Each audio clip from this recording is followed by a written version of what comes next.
नमस्कार, आप देख रहे हैं ग्रेटर जम्मू और मैं हूं आपके साथ नीतू सिंह। करंट अफेयर के नए एपिसोड में आप सभी दर्शकों का ग्रेटर जम्मू के चैनल में स्वागत है। करंट अफेयर में हम डिस्कस करते हैं करंट इश्यूज की, और अगर बात की जाए जम्मू कश्मीर की तो इस समय जो आप इस समय के यहाँ जो हालात देख रहे हैं वो अपने आप में एक सोच विचार करने वाले हालात है। तो ऐसे में आज हम डिस्कशन करेंगे डॉक्टर संदीप मारवाह, जो जम्मू कश्मीर रिकॉन्सिलेशन फ्रंट के फाउंडर हैं। तो चलिए करते हैं बात इस समय जो जम्मू संभाग में सिचुएशंस बनी हुई है उनका इस पर क्या कुछ कहना है। सर, ग्रेटर जम्मू के चैनल में आपका स्वागत है। सर, जिस तरह से देखा जा रहा है कि जम्मू संभाग में ज़्यादा से ज़्यादा जो है टेररिस्ट अटैक्स जो है उसमें काफ़ी ज़्यादा इजाफा होने देखते हुए नज़र आ रहा है। लोगों का इस समय जो डर का माहौल है लोगों के अंदर बना हुआ है, उसके बारे में आप क्या कुछ कहना चाहते हैं, क्योंकि अटैक्स जो हैं वो लगातार बढ़ते चले जा रहे हैं। देखिए, आपने नोट किया होगा इस बार जो मैंडेट आया वो एक फैक्चर मैंडेट आया जी, जहां बीजेपी और एनडीए मिलके 400 पार का दावा कर रहे थे, कहीं वो 300 पे आसपास रुक गए। तो पाकिस्तान ने भी अपनी स्ट्रैटेजी बनाई है, बिकॉज देखो पाकिस्तान बाज नहीं आएगा, it's a economy for them. और जो उसके यहाँ स्टूजेस बैठे हैं, चाहे हुर्रियत हो, और मैं बड़ी बेबाकी से बोलना चाहता हूँ, ये सिर्फ स्टूजेस हुर्रियत नहीं है। अभी आपने कुछ दिनों पहले एक बड़े पुलिस अधिकारी ने कहा कि जो यहाँ के रीजनल पार्टीज हैं जी, regional parties means National Conference, PDP, CPI, मिलके आतंकवाद को बढ़ाने में और पाकिस्तान को मदद करने में बार बार लगे हुए कोशिश में है। तो थोड़ी स्ट्रैटेजी चेंज हो गई, बिकॉज कश्मीर में एजेंसीज भी, जम्मू कश्मीर पुलिस भी सतर्क है। तो वहाँ सरकार की वो बिल्कुल वो नाक की ओर पे आ गई है कि यहाँ हम हालात ख़राब होने नहीं देंगे, क्योंकि 370 हटने के बाद सरकार की मजबूरी है कि वहाँ कश्मीर को कंट्रोल में रखना है। तो पाकिस्तान भी ये समझता है कि कश्मीर में अभी उनकी जो राजनीति है या वो अफरा तफरी नहीं हो सकती है। तो सॉफ्ट टारगेट बना जम्मू एक डिवीजन, उसमें भी सांबा, कठुआ, राजौरी, आपने देखा होगा बार बार इसी पे हमले हो रहे हैं। सो it is actually A change of strategy. और ये इस वक्त क्यों ये स्ट्रैटेजी चेंज हुई है, क्योंकि आपने देखा होगा बीजेपी ने इस वक्त जो उनका ये आने वाला है मैनिफेस्टो, उन्होंने क्लियर कहा है कि इस बार हमें जो पीओके है, जो पाक अधिकृत कश्मीर है, वो हमारा हिस्सा है और हमें उसको वापस लेना है। तो Pakistan is trying to be defensive in a sense कि अगर वो चुप रहता है तो हिंदुस्तान किसी भी वक्त कैन एनेक्स पीओके।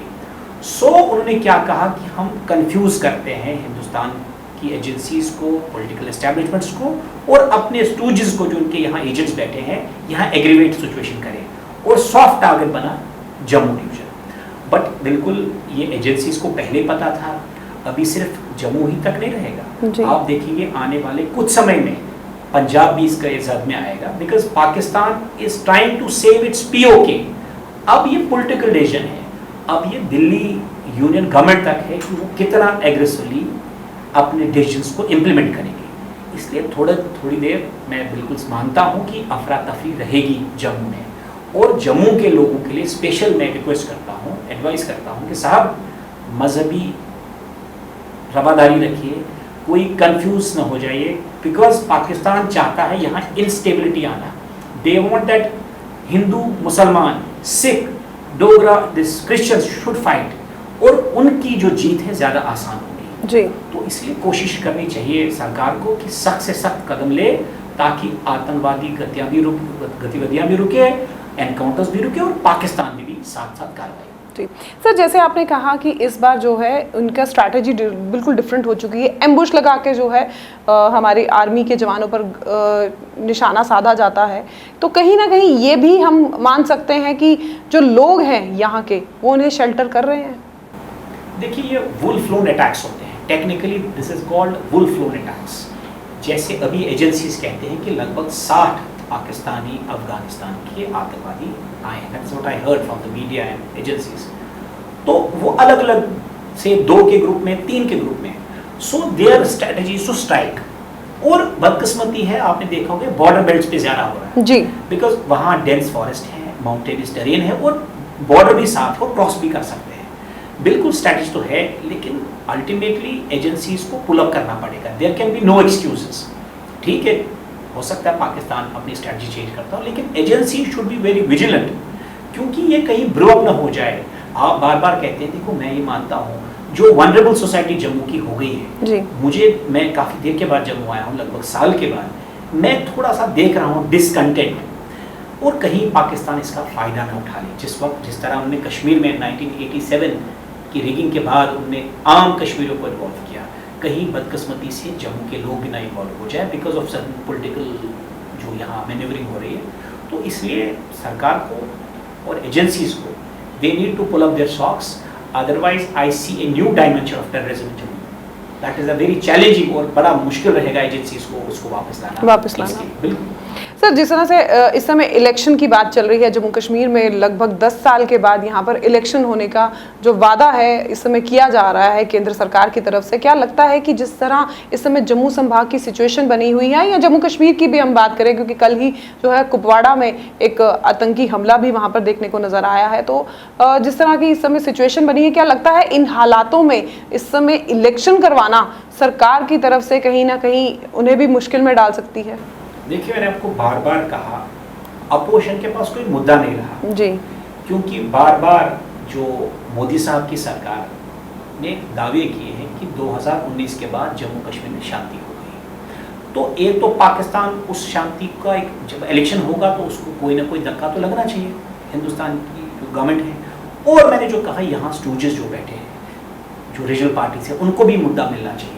तो it's a deep nexus together, ये डीप स्टेट नेक्सस है, ये सिर्फ पाकिस्तान ही नहीं, चाइना भी इसमें इन्वॉल्व है, कुछ यूरोपियन कंट्रीज भी नहीं चाहती हम स्टेबल रहें, और अपोजिशन जो है वो भी चाहती है कि अगर इलेक्शन होता है तो कोई ना कोई मुद्दा बने ताकि we can counter the central government. But आप सही कह रहे हैं, मेरे हिसाब से as an ordinary citizen of Jammu and Kashmir मैं चाहता हूँ पहले आतंकवाद पे कंप्लीट रोकथाम रहे, लेकिन सिंस ऑलरेडी सुप्रीम कोर्ट ने भी कहा है कि आप इलेक्शन करवाइए, now it is up to the central government to see whether it is conducive for election, because मुझे लगता है अगर अभी इलेक्शन करते हैं तो जो अराजक तख्त हैं उनको एक बल मिलेगा, ये पब्लिक ओपिनियन में देख रहा हूँ जम्मू कश्मीर में, जो स्टूजेस हैं, जो एजेंट्स ऑफ, जो एनिमीज ऑफ पीस हैं, जो एजेंट्स पाकिस्तान के हैं, उनको बल मिलेगा।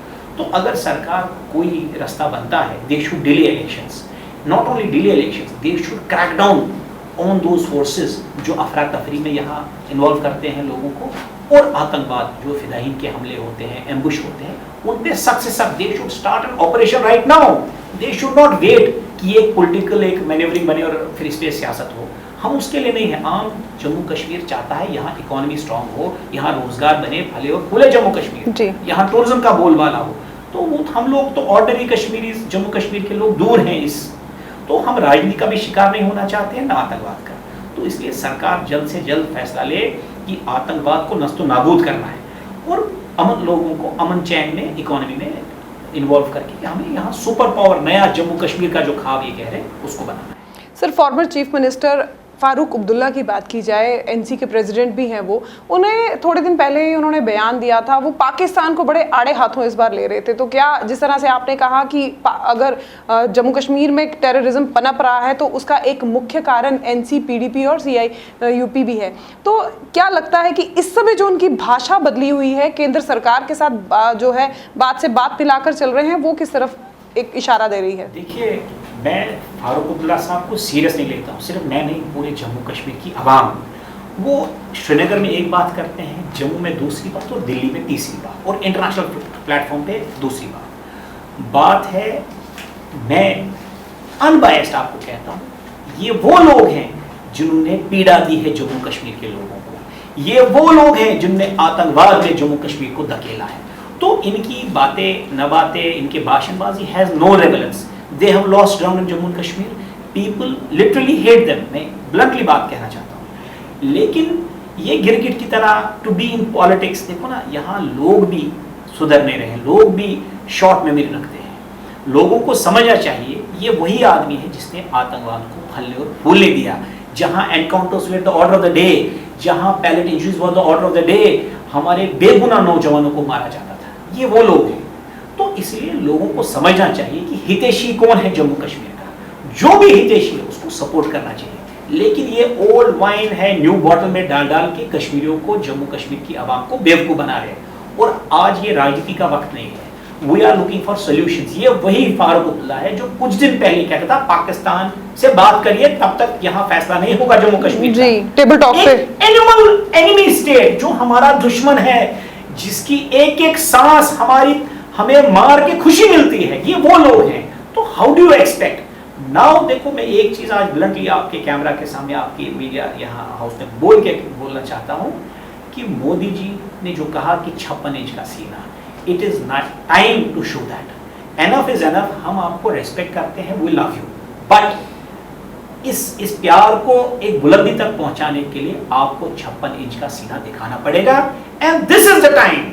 कश्मीर में आपने बिल्कुल आतंकवाद को नस्तनाबूद किया, बट बदकिस्मती से जम्मू में थोड़ी कमी रह गई, उस कमी को पूरा करिए और जल्द से जल्द पाकिस्तान पे कोई न कोई ऐसा पॉलिटिकल और स्ट्रैटेजिकल ऐसा करिए कि उसकी भी औकात उसको समझ आए और दशकों तक वो इस आतंकवाद के बारे में न सोचे। सर, आपने 56 इंच सीने की बात की है, तो जिस तरह से 90 की अगर हम बात करें, 90s में जब एग्जोडस हुआ था कश्मीर में, क्या जिस तरह से आप जो सिचुएशन जम्मू में बनी हुई है, क्या उसे दोबारा से रिपीट तो नहीं किया जाएगा? और 56 इंच का सीना नहीं दिखाया गया तो? देखिए, 2-4 चीज़ें हैं। मैं जम्मू के लोग इस वक्त डिसकंटेंट में हैं, क्योंकि यहाँ जो मैंने देखा कारोबारी हालात ठीक नहीं है, उनको डर कुछ सता रहा है। मैं खैर कैमरा पे अभी नहीं बताना चाहता हूँ। तो कहीं मैंने वही पहले ही कहा, कहीं पाकिस्तान इसका फ़ायदा ना उठाए। So it is an necessity for the security agencies and the union government to pull up their socks. अपना 100% दिखाइए साहब, नहीं तो फिर से यहाँ आतंकवाद का दौर तो होगा ही होगा।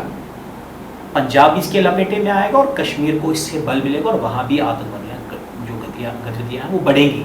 इसलिए it is imperative for the union government and the agencies to act and act now. बिल्कुल आप सही कह रहे हैं, जम्मू के लोग डिसकंटेंट में हैं। कहीं ऐसा ना हो कि इस नाराज़गी में कोई गन उठा ले और it will become a very, ये एक देखो, ये सभी समाज के लोग हैं, इन्होंने हमेशा आतंकवाद को दूर रखा है, कहीं ये भी ले ले तो कैसे संभलेगा देश। तो इसलिए सरकार को सख्त से सख्त कार्रवाई करनी चाहिए। सर, कश्मीरी माइग्रेंट्स की अगर बात करें तो रिलीफ एंड रिहैबिलिटेशन मद्देनजर आज भी लोग इंतजार कर रहे हैं कि कभी तो हमारी घर वापसी होगी, जबकि अब जो है केंद्र सरकार भी और यहाँ की जम्मू कश्मीर एडमिनिस्ट्रेशन भी ये बार बार दावे करती है कि कश्मीर में अब वो शांति का माहौल पनप चुका है। तो कब होगी घर वापसी? देखिए, 2-4 चीज़ें हैं। सरकार, मुझे लगता नहीं कि जो यहाँ की लीडरशिप है उनको सही गाइड कर रही है। I am of a considered opinion that Prime Minister Modi and the Union government are not getting the clear inputs from Jammu and Kashmir. Kashmiri पंडित का आखिरी डेस्टिनेशन उसकी मातृभूमि है, उसका होमलैंड है। अभी आपने देखा कुछ दिन पहले जो यहाँ के रिलीफ कमिश्नर साहब थे, उन्होंने कहा कि हम और 300 कनाल जो ये ज़मीन हम जम्मू में ले रहे हैं और कश्मीरी पंडितों को बसा रहे हैं। साहब, आप ही कह रहे हैं कि कश्मीर में शांति हो गई और हम भी मानते हैं कि कश्मीर में धीरे धीरे आतंकवाद का बोलबाला खत्म हो रहा है।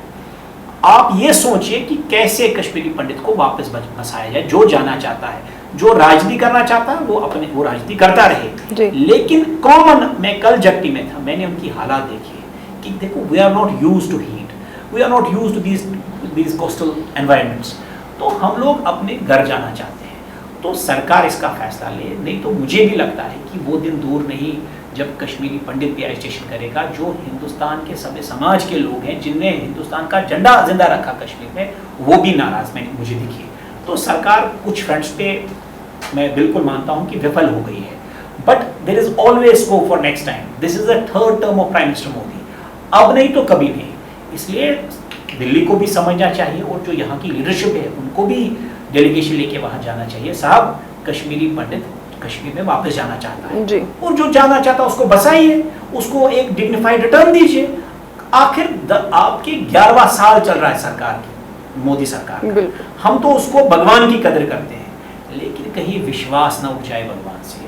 तो इसलिए मैं आपकी चैनल के थ्रू रिक्वेस्ट करता हूँ श्रीमान मोदी जी से कि एनफ इज एनफ साहब, now you need to show जो 56 इंच आपने कहा ना, वो आपको दिखाना पड़ेगा। Not only on the return of Kashmiri Pandit, but जो आतंकवाद फैला रहे हैं जम्मू में खासतौर, उनको आड़े हाथे ले, ताकि पाकिस्तान भी समझे कि उसकी औकात कहाँ। और जम्मू कश्मीर और पूरे हिंदुस्तान के समाज समझिए कि वो are in the right hand, prime minister Modi is the best leader in the world, हम लोग सपोर्ट कर सकते हैं, लेकिन डिसीजन दिल्ली सरकार को, यूनियन गवर्नमेंट को लेना है।